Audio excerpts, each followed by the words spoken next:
Assalamualaikum warahmatullahi wabarakatuh. Perkenalkan, nama saya Avan Suri. Hari ini saya akan membuat tutorial membuat use case diagram dan activity diagram Venn diagram.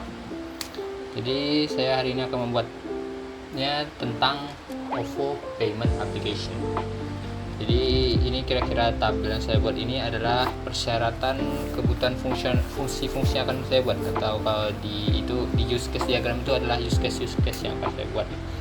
Yang pertama itu ada use case login, yaitu sistem harus memungkinkan pengguna untuk masuk ke dalam akun OVO menggunakan kredensial valid. Yang kedua ada sistem harus memungkinkan pengguna untuk mentransfer dana ke sesama pengguna OVO atau ke rekening bank. Yang ketiga ada sistem harus mendukung pembayaran berbagai layanan seperti tagihan dan pembelanjaan. Yang keempat ada sistem harus mendukung penambahan saldo OVO. Dan yang kelima, sistem harus bisa menampilkan saldo pengguna. Baiklah, mari kita mulai saja. Jadi yang pertama kita akan buat use case. Jadi di use case itu yang pertama ada bagian-bagiannya. Yang pertama ada aktor, itu bertindak sebagai seseorang atau user yang berinteraksi langsung dengan sistemnya. Yang itu ada aktor kedua, itu bisa menjadi instansi atau admin atau orang lain yang menanggapi permintaan dari user yang pertama. Selanjutnya ada yang dalam kotak besar ini, OVO Payment App ini adalah sistem perangkat lunak yang kita buat, dan di dalamnya itu adalah use case. Use case ini melambangkan satu fungsi atau apa yang dilakukan oleh sistem perangkat lunak ini. Selanjutnya ada relationship, gunanya itu untuk menyambungkan, ya sesuai namanya itu menentukan hubungan antara aktor dan use case. Begitu. Kita mulai saja. Pertama di sini aktor pertama sebagai adalah user.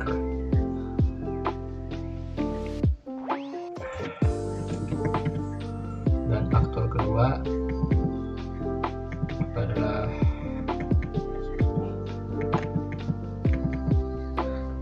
adalah admin.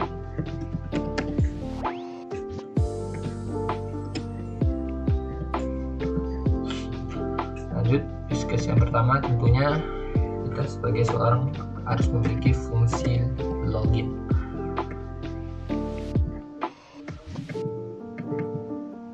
Yang kedua kita copy saja.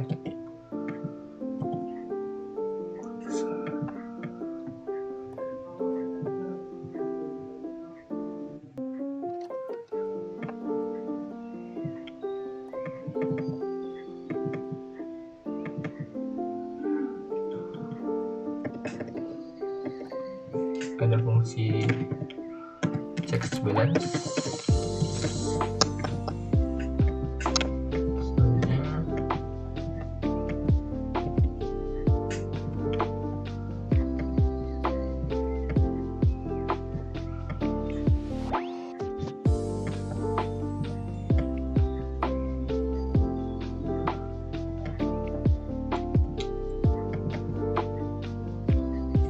Ada fungsi top up.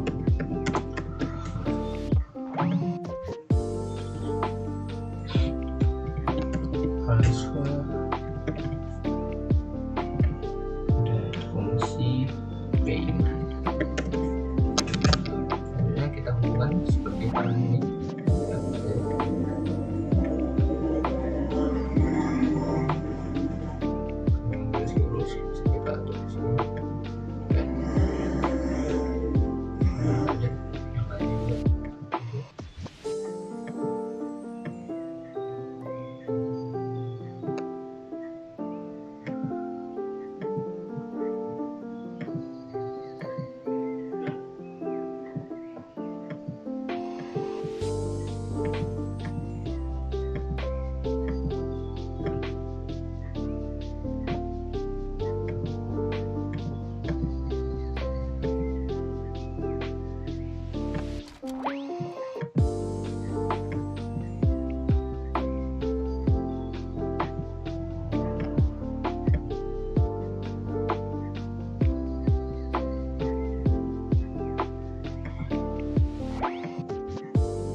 di fungsi login pastinya kita ada verifikasi PIN yang kita masukkan.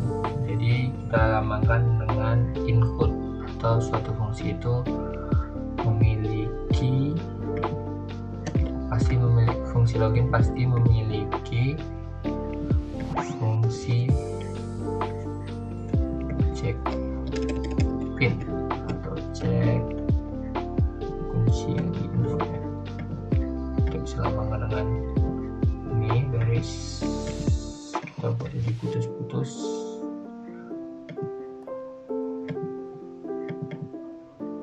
Dan dalam teksnya itu ada kata-kata input.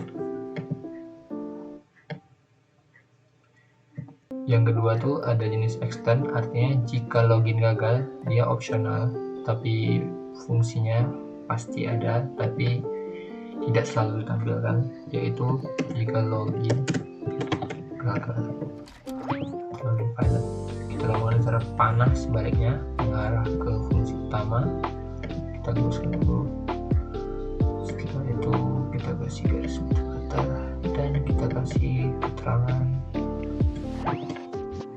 X opsi X. Berhubung fungsi login tidak perlu ke admin, jadi tidak kita sambungkan ke adminnya. Selanjutnya cek balance pastinya langsung ke admin untuk memberikan data terbaru, berapa saldo kita yang tersisa. Selanjutnya ada fungsi top up.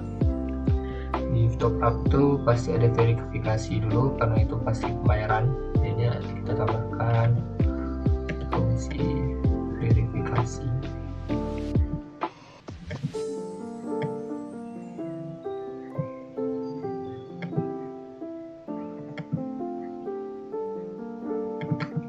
Putus itu kata-kata include, artinya termasuk. Setelah itu ya kita buat kata-kata yang di sini adalah verify. Ya ini karena berhubungan admin, kita sambungkan lagi panahnya ke admin.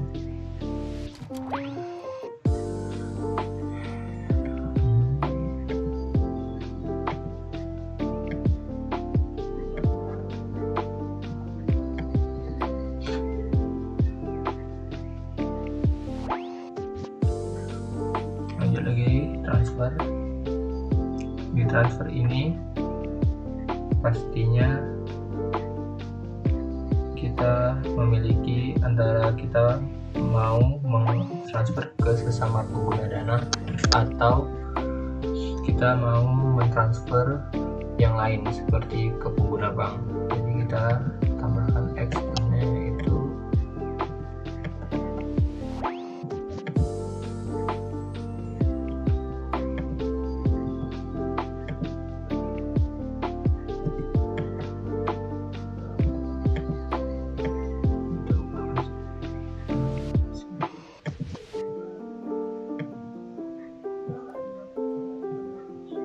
salah. Kita kasih garis putus-putus, setelah itu kita kasih keterangan extend.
namanya generalis, artinya itu dia tuh lebih spesifik.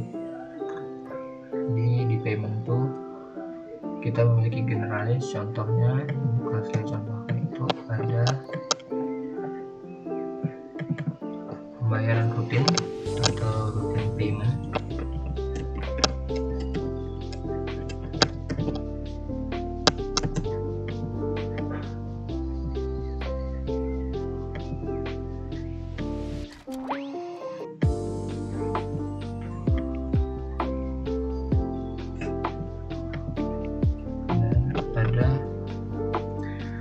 Pembayaran online atau pembayaran bill atau meminjam, membayar pinjaman. Jadi bills dan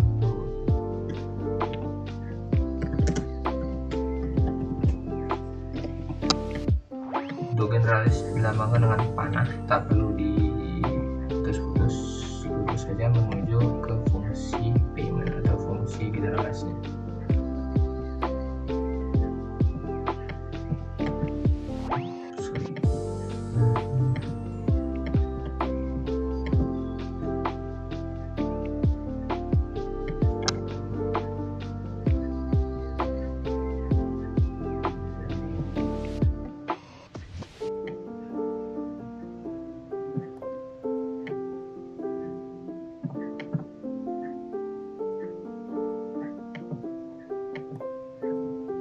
Ya, gini kira-kira use case yang saya buat.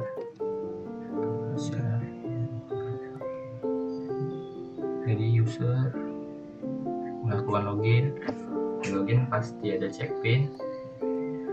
Jika login gagal, menampilkan notifikasi bahwa login failed. Selanjutnya user melakukan check balance, setelah itu check balance langsung diarahkan ke admin untuk memberikan data sisa uang yang kita miliki.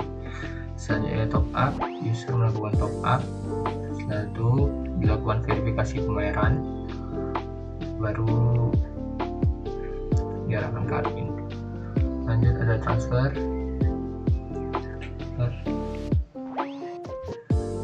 include jika ke pengguna dana, extend jika tidak ke sesama pengguna OVO, bisa ke yang lain seperti ke bank atau pengguna lainnya. Dan ada pembayarannya ada generalis atau turunannya, yaitu ada routine payment dan bayar check bill atau loans, yang setelah itu payment diarahkan ke admin pembayarannya. Baiklah, kita lanjutkan ke activity diagram, yaitu Swimlane diagram. Pertama-tama dijelaskan dulu beberapa bagiannya. Titik hitam ini sebagai start atau dimulainya suatu aktivitasnya, dimulai dari start. Lanjut ke action. Lanjut ke dalam kotak ini adalah sistemnya, yaitu kegiatan yang kita lakukan, misalnya login. Lanjut di sini yang kirinya itu apa yang dilakukan oleh user di dalam kotak sebelah kiri, dan yang kanan yaitu apa yang dilakukan oleh aplikasi OVO-nya sendiri dalam melakukan login. Jadi ada start, ada action apa yang dilakukan oleh user atau di OVO tergantung peletakannya di kotak kiri atau kanan. Satu ada horizontal for atau join, yang artinya melakukan aksi di waktu yang sama, dan ada branch atau merge itu untuk menentukan suatu kondisi, jika dari suatu pernyataan, jika ya apa yang akan dilakukan, jika tidak apa yang akan dilakukan, atau yang lainnya, bisa lebih dari dua kondisi. Misalnya untuk warna pink atau biru hanya untuk menandakan siapa yang melakukan aksi tersebut, misalnya pink atau merah di sini menandakan yang dilakukan oleh user, dan biru dilakukan oleh OVO app. Pertama-tama setelah start, maka yang pertama dilakukan user pastinya untuk login adalah membuka aplikasi.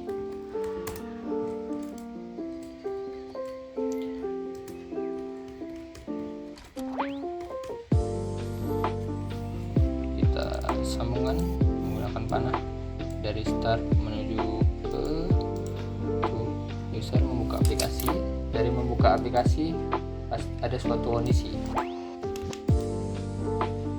yaitu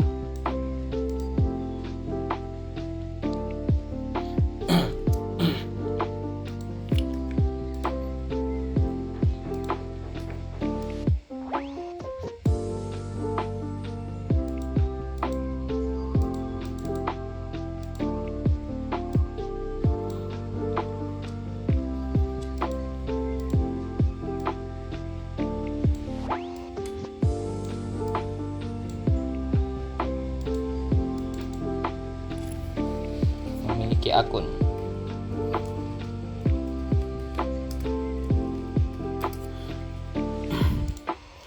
Atau tidak memiliki akun.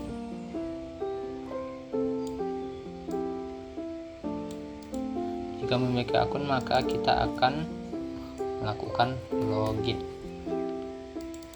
Dan jika tidak memiliki akun, maka kita harus melakukan registrasi atau pendaftaran terlebih dahulu.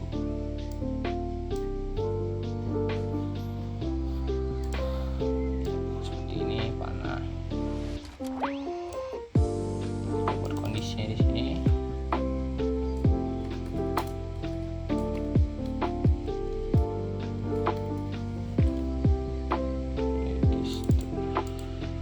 Registrasi atau mendaftar. Selanjutnya login. Jika baru bisa dari registrasi ini, kita lanjut ke login. Lanjut dari login, pastinya kita akan memasukkan PIN. Jadi saat memasukkan PIN itu pasti sistem akan melakukan verifikasi. Jadi di sini adalah verifikasi PIN.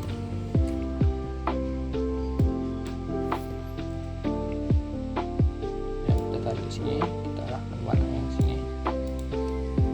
Setelah itu ini pasti menjadi kondisi lagi. Jadi kita menggunakan merge lagi.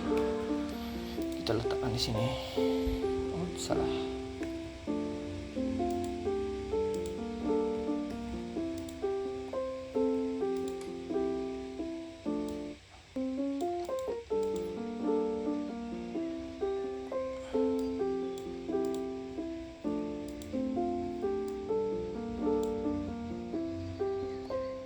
Yang pertama, ini jika tidak valid,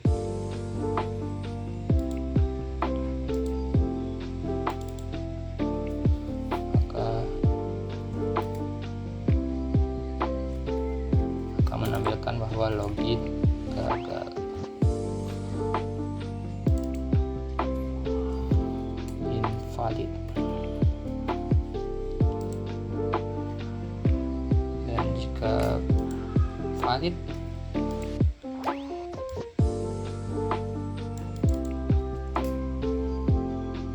maka akan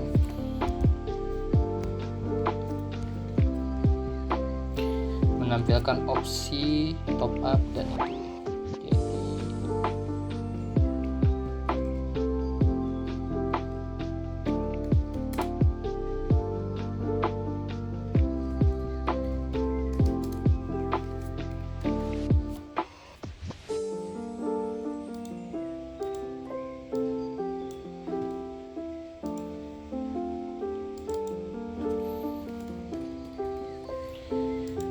Jadi setelah menampilkan halaman utama, karena ini cuma untuk fitur login saja, berarti selanjutnya kita tidak melakukan hal lain. Jadi kita menutup aplikasinya. Jadi kita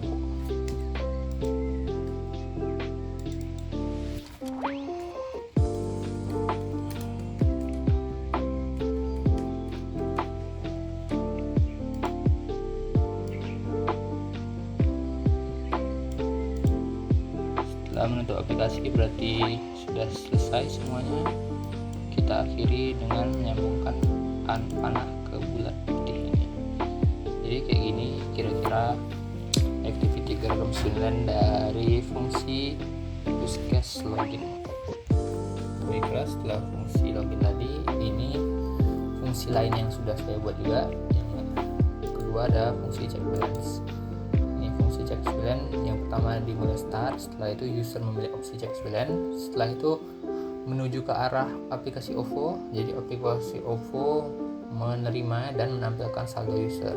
Setelah itu user menutup aplikasi dan siap. Setelah itu yang ketiga ada top up.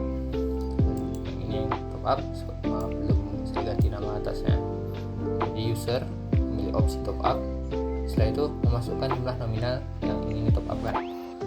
Lanjut ke admin memverifikasi pembayaran.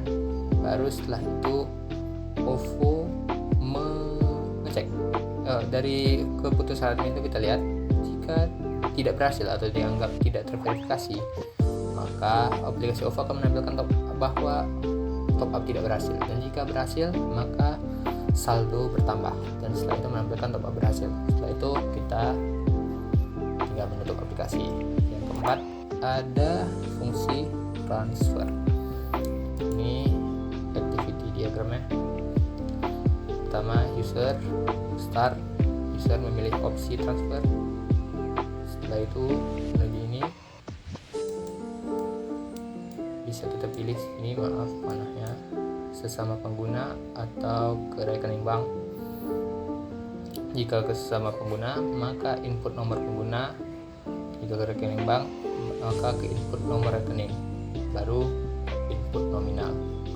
Setelah input nominal maka aplikasi akan mengecek saldo apakah cukup atau tidak. Jika tidak cukup maka menampilkan pop-up maaf saldo tidak cukup, dan jika cukup maka transfer berhasil, menampilkan transfer berhasil. Dan setelah itu kita user tinggal menutup aplikasi dan itu siap untuk transfer sendiri, kira-kira begini.